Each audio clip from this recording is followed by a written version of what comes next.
Yeah, well, let's dig in. I'm David Cooks, and I tell you what, I'm just so excited. I'm going to try to calm myself down so that we can actually do a podcast today. You can do anything you put your mind. She's appeared on Broadway with Idina Menzel. She has also been a part of Disney's Aladdin. What seems impossible can be done by you. I want to give a Paralysis to Purpose welcome to Jennifer Kumiyama. It may knock you down. Experiencing New York through their eyes really touched my heart. I'll never forget that time there with my family and, of course, singing with Idina on the Lion King stage. From paralysis to purpose. Well, I got my pen here. Yeah. I'm taking notes. Paralysis to purpose. Hello, everyone, and welcome to another episode of Paralysis to Purpose, the podcast. I'm your host, Dave Cooks. Thank you for taking a moment to listen to this podcast. And after you do so, please take a moment to write a review. Give us a nice 5-star review. Share this with someone or subscribe so you can get our newsletter. I really appreciate you taking the time to listen.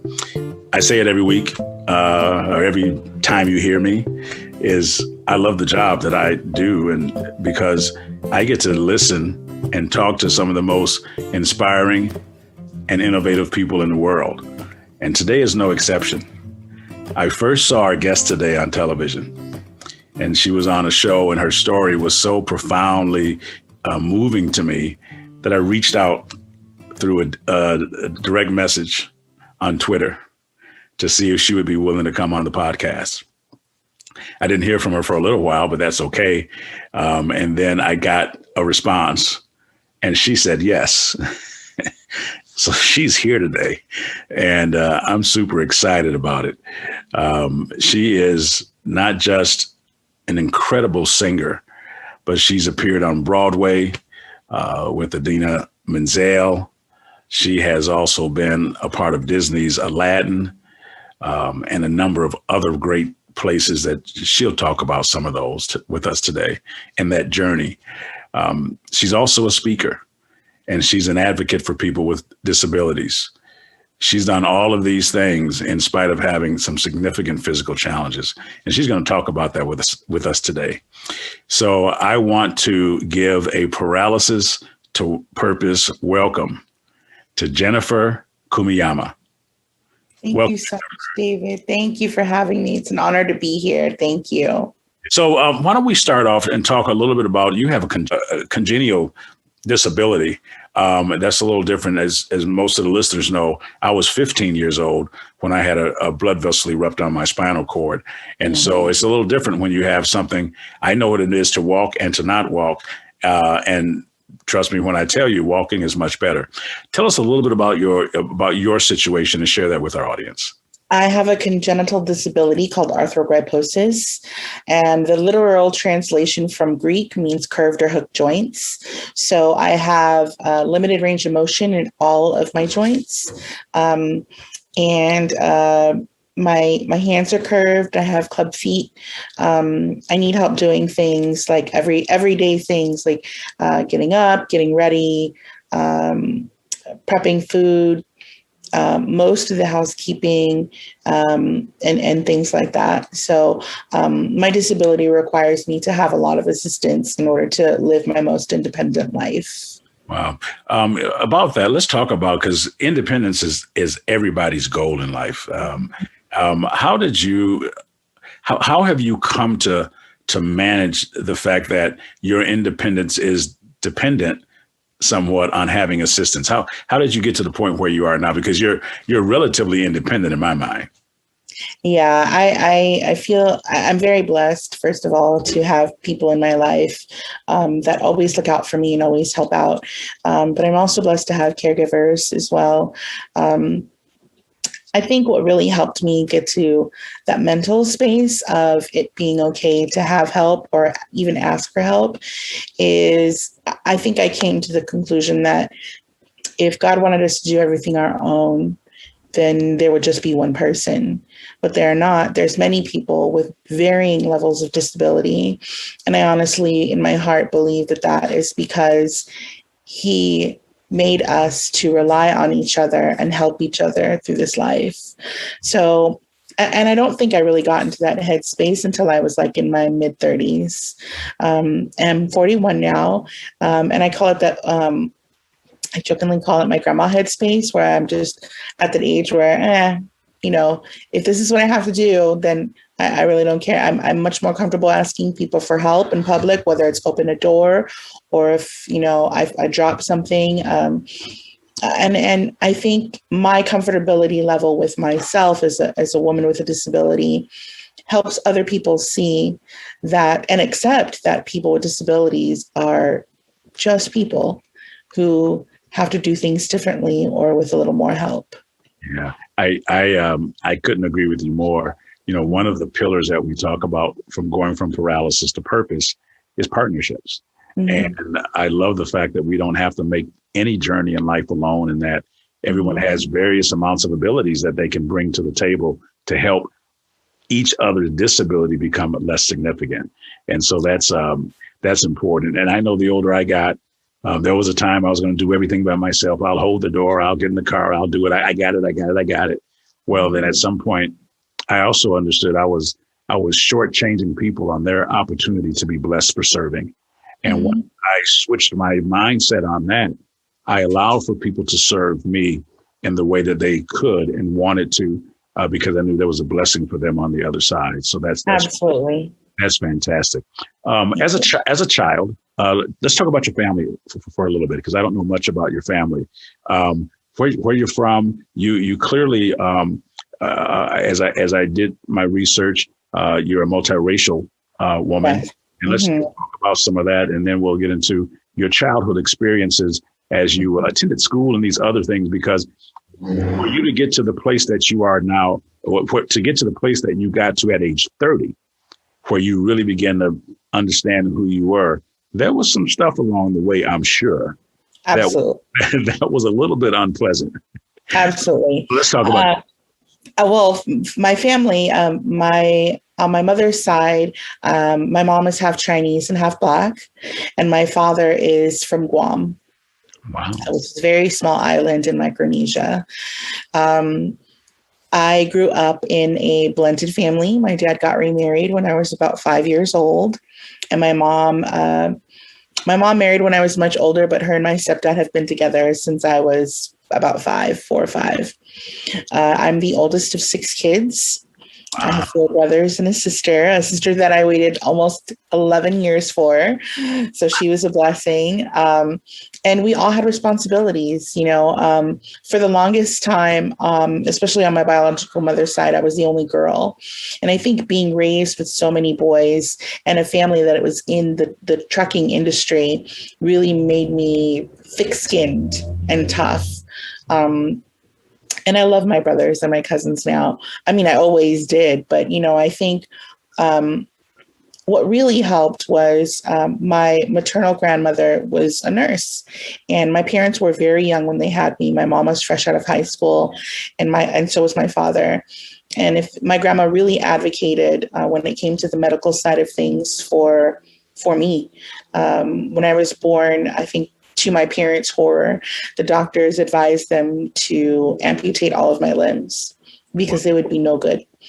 So I think from that moment on, my grandma helped my parents be the advocates that they are today and really push for things that I needed that I couldn't fight for myself when I was younger.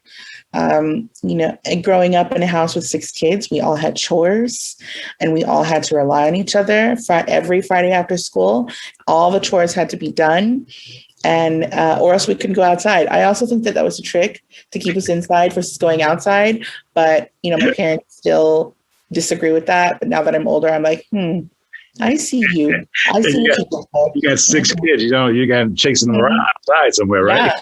Just stay in the house. Yeah. Wow. So family life was great growing up. And, I will say this. I think that a lot of people will look at people with physical disabilities or even invisible disabilities if they know that the person has one, and say that is the most traumatic thing about our lives. And the reality is that life outside of the disability is the most traumatic. I grew up with brothers who were unfortunately involved in gangs. The parents' divorce was very difficult on many levels for many, many years. And then my disability wasn't the center of the trauma that I experienced. So I'm very aware of the fact that my family and the way that they raised me is very much the reason why that I am the way that I am today, which is a kind of, take no mess from nobody, do what you got to do to get things done, and also to take care of your community. Wow. And, for me, that's the neighborhood I live in, the city I live in, the state I live in, people with disabilities, people of color, the list goes on and on and on. So that was my family life. Well, that's, you said it and that was my family life. And that was my life. Yeah. Yeah. That's amazing that you talked about that the actual disability was not the trauma in your life. No. The things outside of that. And oftentimes people don't understand the unseen things that they don't see. And it's crazy how sometimes the easiest part of your life is the disability part. Yes. It's that. Yes. Isn't that crazy?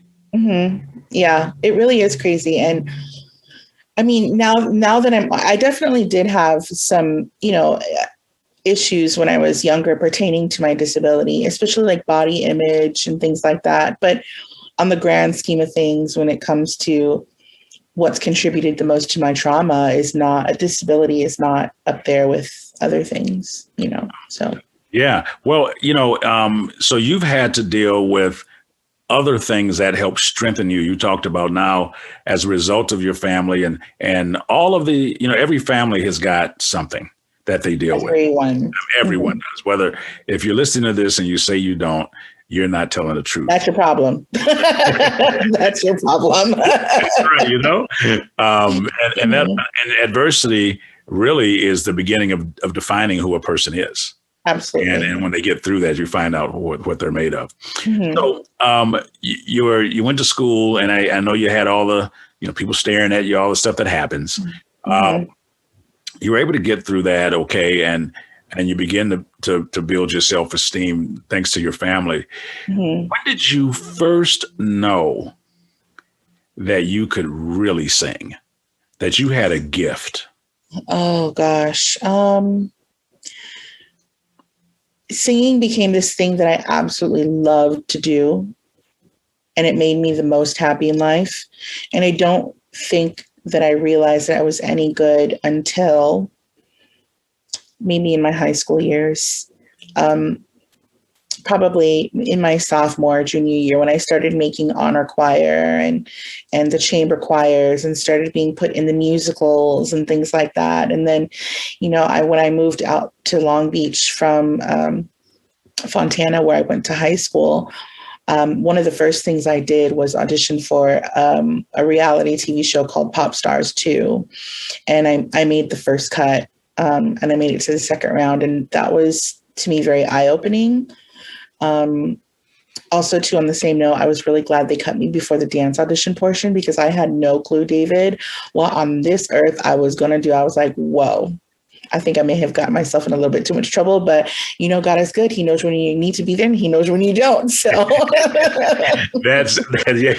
like, oh, the dance part. Oh, you didn't. I was like, oh.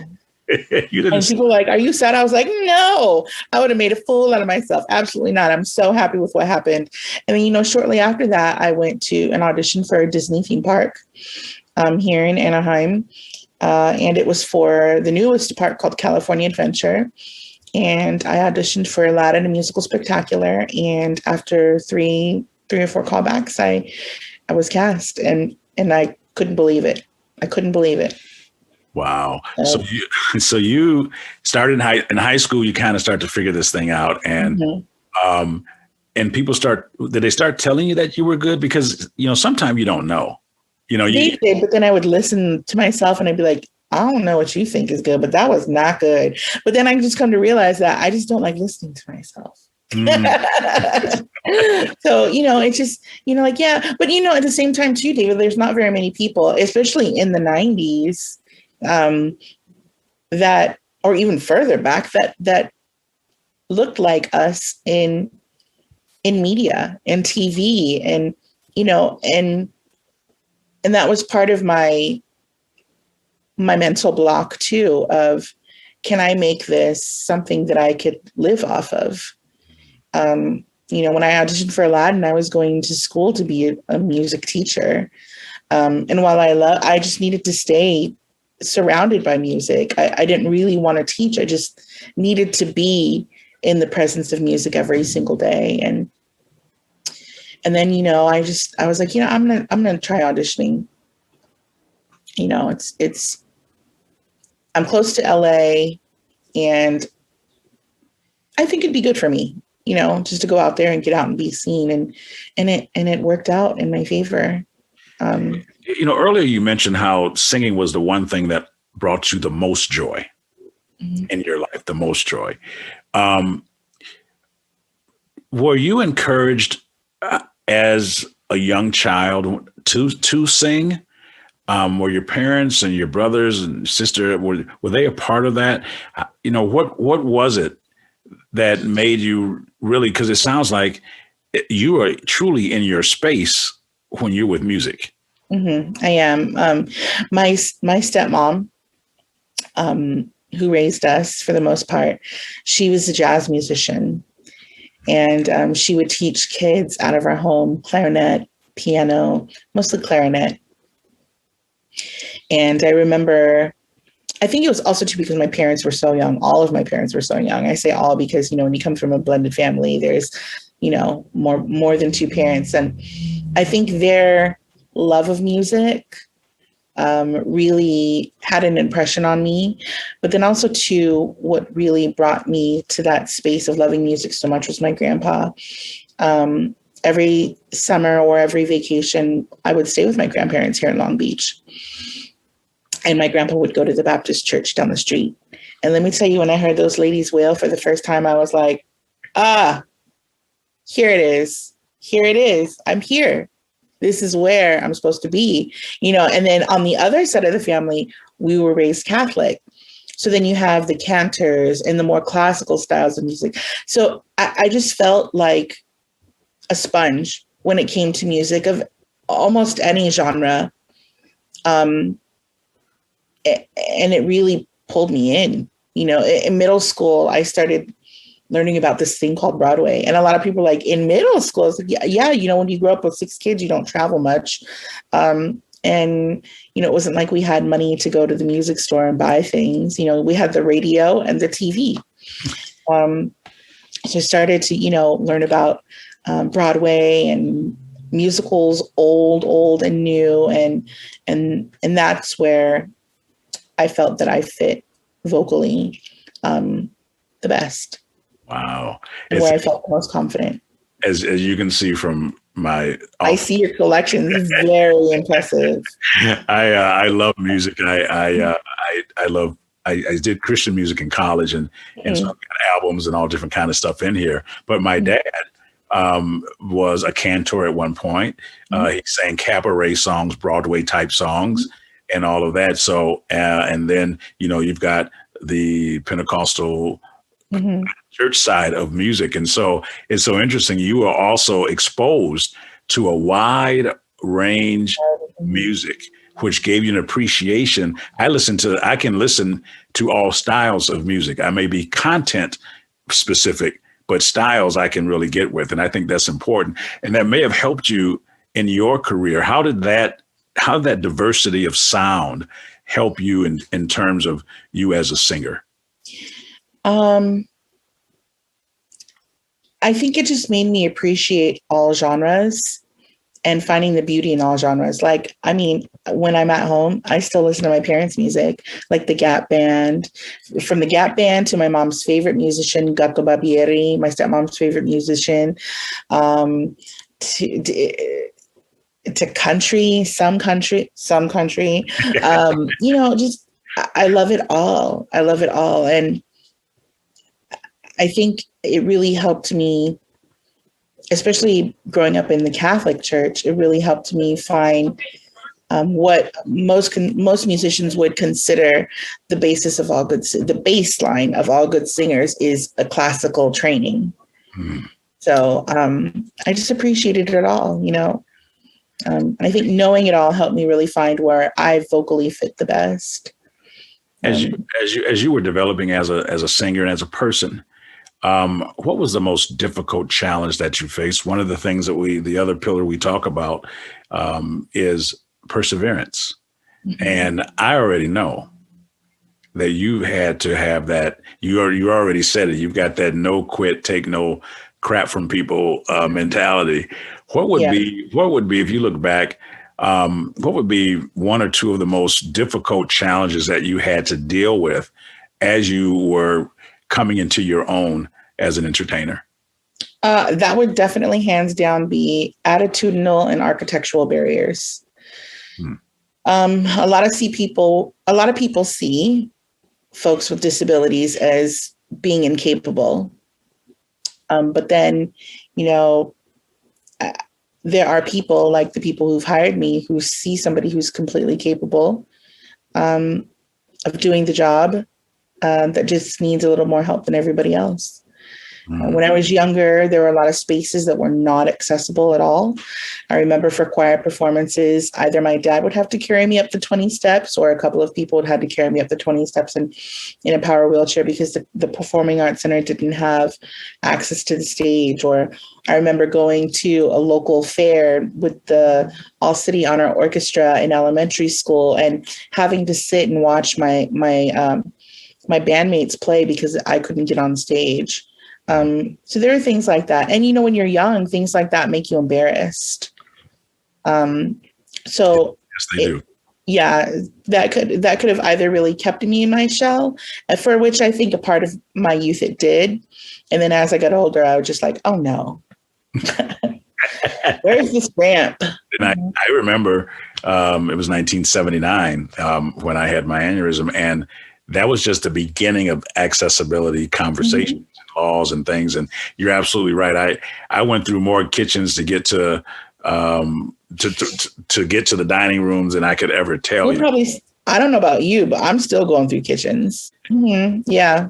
And so I jokingly call it the presidential entrance. Well, you do have to change how you see it, or else it's going to be a problem. Absolutely. Yeah. So your segues are so great because the third thing that we talk about is perspective. Mm-hmm. And how important perspective is on how you move forward on your journey.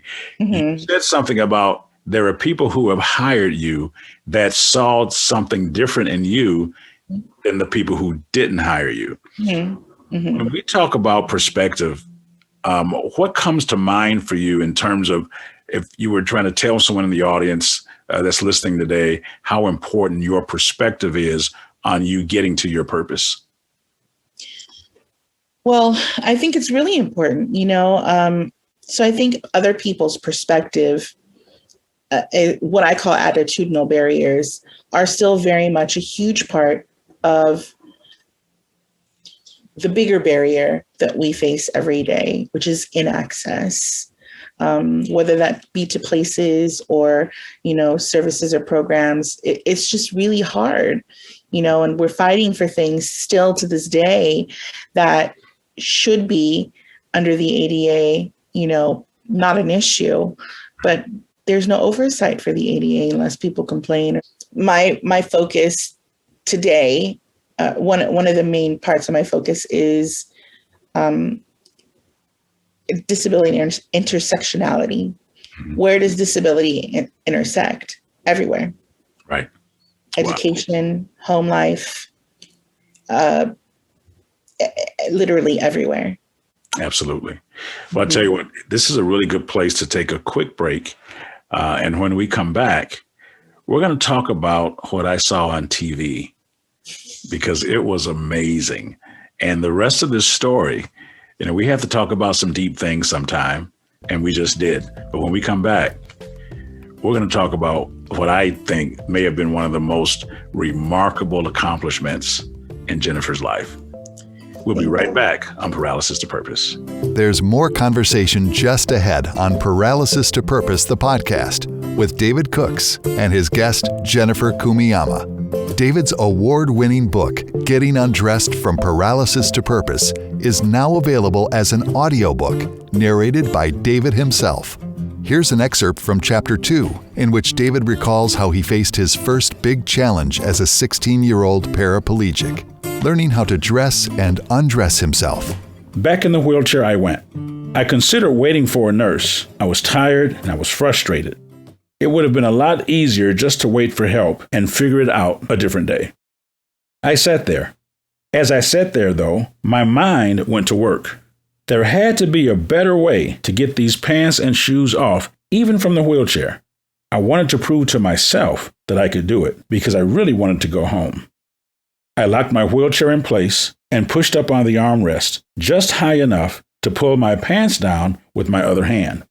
I alternated this process until my pants were at my knees. I could then take one leg and cross it on top of the other, remove my shoe and pants from that leg, and repeat it with the other leg. Mission accomplished. I was one night closer to sleeping in my own bed. The hectic night and the nurse's absence was all a blessing in disguise. Besides, the nurse's assistance was never meant to be permanent, only a stopgap until I could do it alone. The idea of getting home fueled me to continue to adjust my perspective about my circumstances. Thinking outside of the box was necessary in order for me to solve that night's dilemma. The need to get undressed wasn't really a problem or an obstacle. It was an opportunity for me to grow and build confidence. Like I told the physicians and therapists at my first meeting, I was only interested in what I could do, not what I could not do. I learned quickly that daily challenges are the norm when using a wheelchair, but every day can also bring victory. My story was just beginning. My purpose, my passion, and my resolve were never paralyzed. I just needed to figure out innovative ways to pursue and reach my goals. That was David Cooks narrating his book, Getting Undressed from Paralysis to Purpose. Get your copy of the audiobook today. Now, let's get back to the podcast. Hey, welcome back to Paralysis to Purpose, the podcast, with our guest, Jennifer Kumiyama. And I told you at the beginning of the podcast, I saw her on TV, and I won't name the show because I'm trying to get a sponsor. And but she was on this show, and Idina Menzel ended up being on this show and identified you in the midst of what she was doing. And you ended up being on Broadway with her and all that kind of stuff. Can you walk us through that whole process? Because that story was so intriguing to me. And, you know, I watched that. I actually called my wife into the room. I said, you need to watch this with me because this is crazy. So go ahead and share that story. It was definitely something out of left field for me. I had just got done doing a show called A Little Night Music at the Colony Theater in Burbank. And I didn't realize that there was a casting person from this network and this TV show in the audience. And they ended up reaching out to me. And I went through this whole online audition process, and it was very secretive. They couldn't tell me what I was going to be on or how I was, how I was going to be reflected other than as a singer. And they were going to highlight my disability and the fact that I was a singer. So I said, okay. I ended up booking another show at the Hollywood Bowl, my first show ever. And it was during the same week. Filming was during the same week. So my sister, who was with me for the week, because when I have long weeks, I prefer to take somebody with me just because things can get physically taxing. And I remember her saying, okay, we're going to rehearsal, right? I was like, no, we're going to film this TV show first. And she was like, what?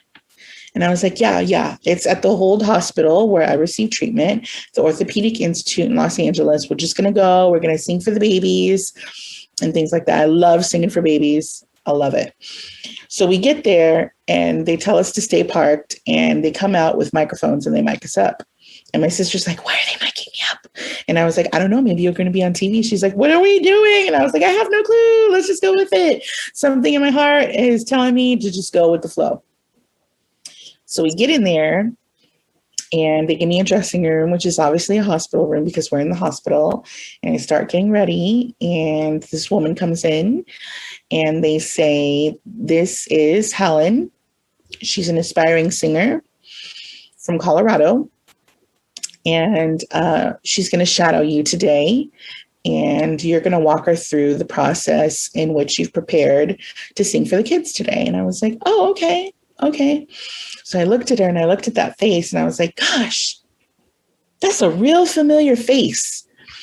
And I didn't think anything of it. But then when we get to a certain point in the show where I had to ask her to sing, she ended up singing Let It Go from Frozen, and I couldn't stop crying. At that point, I mean, that voice, she's an international star, Idina Menzel. That voice, especially if you're a singer, you know who that voice is the minute she let a note go, and I couldn't stop crying. And then she took off her prosthetics on her face because they made her up to be older than what she was, and her wig, and I couldn't stop crying. I was just so overjoyed. And I think for me, the most special part of that whole experience was being able to bring my family to New York and sing for a fundraiser called the Easter Bonnet, which is hosted by Broadway Cares Equity Fights AIDS.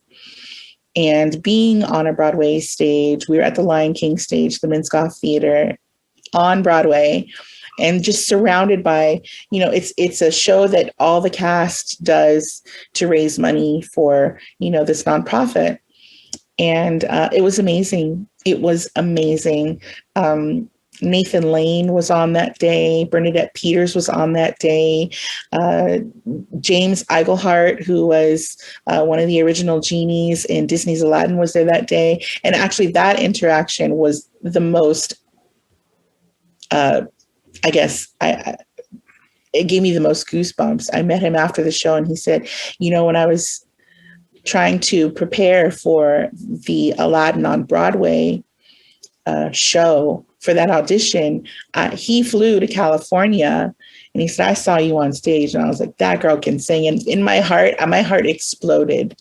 Wow. And it was just an amazing experience to be there. And Idina was so wonderful and so awesome. We sang For Good from the musical Wicked. And it was just a great experience. I think for my family, it was awesome for them, but I think experiencing New York through their eyes really touched my heart. And, my stepmom is no longer with us. And that was really, she was so happy in New York. She absolutely loved it. And I'll never forget that time there with my family. And of course, singing with Idina on the Lion King stage. Idina Menzel, Frozen, of Frozen fame. Mm-hmm. Isn't that crazy? Yeah. Well, I mean, I've known her since high school. She was in Rent, and then of course I saw her in Wicked and just so many other things. And I couldn't believe it. I was like, oh my gosh, being able to rehearse under the Wicked stage with their musical director, and it was so amazing. Wow. Yeah, it's interesting how you were studying her, really, and watching her career, never knowing that you would meet her. And then when you did meet her, the stage wasn't too big for you. It felt perfect. One of the things you said in your story was when you were auditioning back before the TV deal, there was someone in the audience. You had no idea that there was someone in the audience that would connect you to someone else. No. It was another life lesson, right? Mm-hmm. And truth be told, that musical was the first musical. It was the first time I actually sang like that since Aladdin closed. And it had been a good 3 years.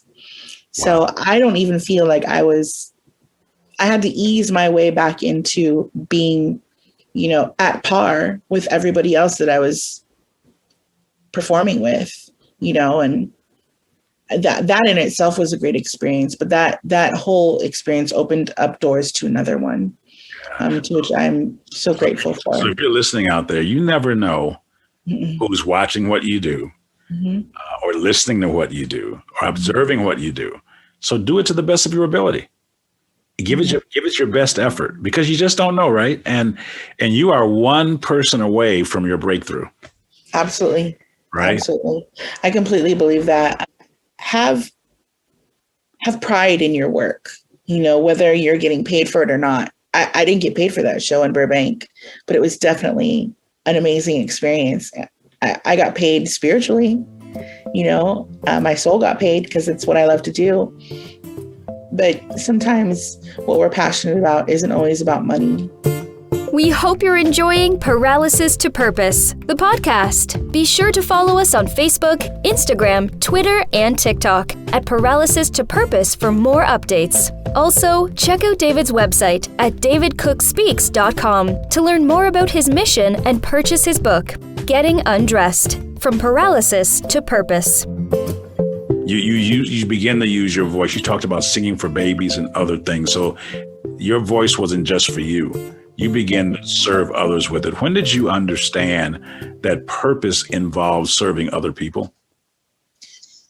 When it was when I booked Aladdin. Disney has this amazing experience for special guests where they can sometimes get, what's called a meet and greet, where you can wait and meet the cast, in the house of the theater and things like that. And, I booked Aladdin when I was 22. I thought I was fulfilling a purpose just for me. But what I didn't realize is how much my experience would touch other people and how far that touch would go. I think one of my first meet and greets was of a family who had a daughter with a disability who passed away. And I remember the stage manager coming back and asking me, pulling me to the side. She said, "There's this family that really wants to meet you, but I will tell you that they have a daughter with a disability who passed, and the mother and the father are crying because you look just like her." Oh, wow. So I ended up going. It was very emotional for the parents, and it was emotional for me. And I think that touched my heart. The requests for meet and greets became more often with visitors from all over the world, with kids with disabilities, or they had disabilities themselves. And, a lot of these kids wanted to be in the industry or loved singing, and they just didn't know how to do it. And,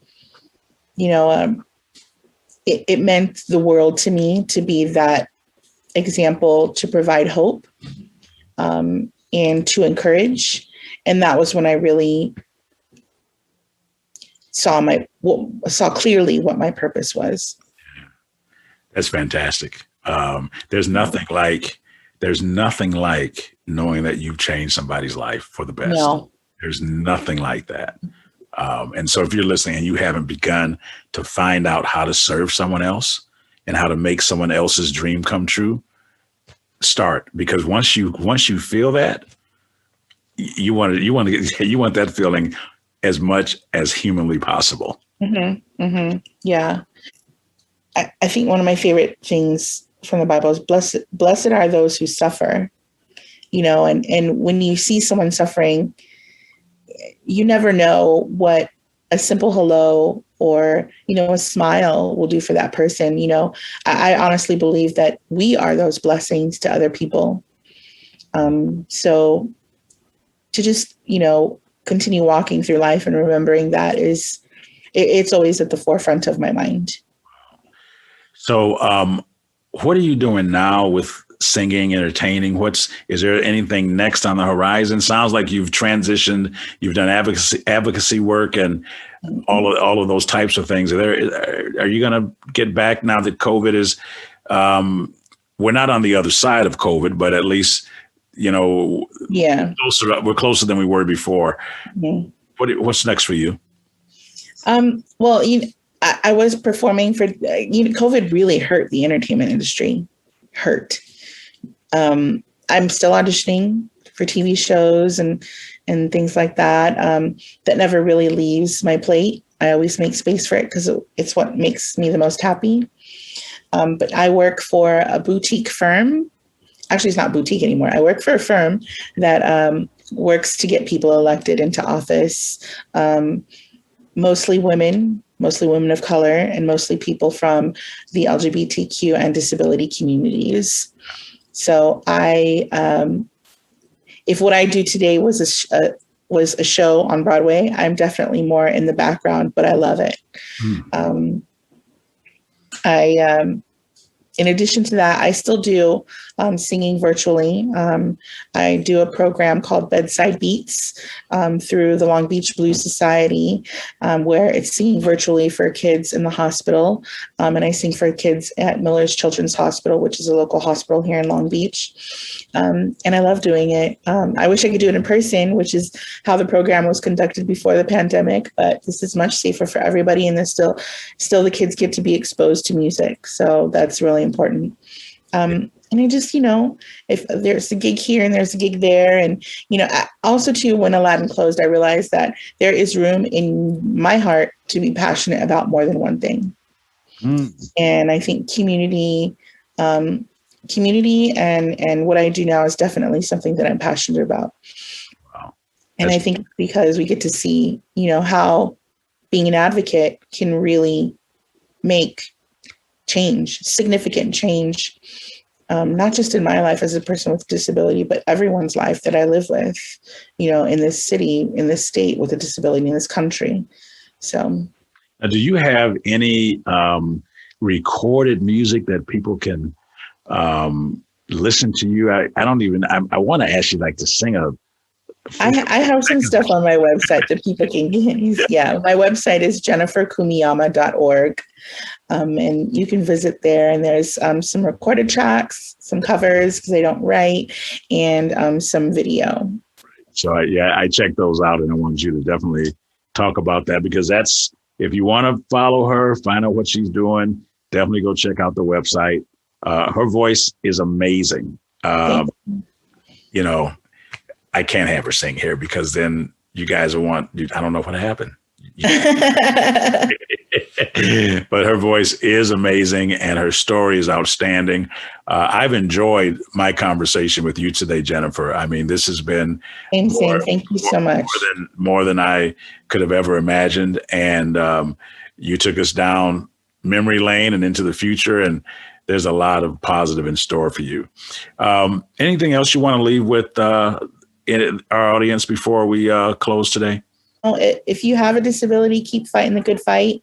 Know that you are not alone in that fight for equal access. And if there is something that you want to do that you're passionate about in your heart that makes you completely happy, do it. Mm-hmm. Do it. That's great counsel, whether you have physical challenges or not. If there's something in your heart you love to do, go ahead and do it. I believe that your natural giftings are tied to your purpose. So if you're listening and you're fighting, trying to figure out what is it I'm supposed to do, what is it that you've been gifted naturally with? I think you take that and parlay that into purpose, and you'll be able to take that gift and serve other people. So Jennifer, it's been great. Same, David. Thank you. Until next time on Paralysis to Purpose, this is David Cooks reminding you that your ability to endure is always greater than your willingness to endure. You can do anything you put your mind to.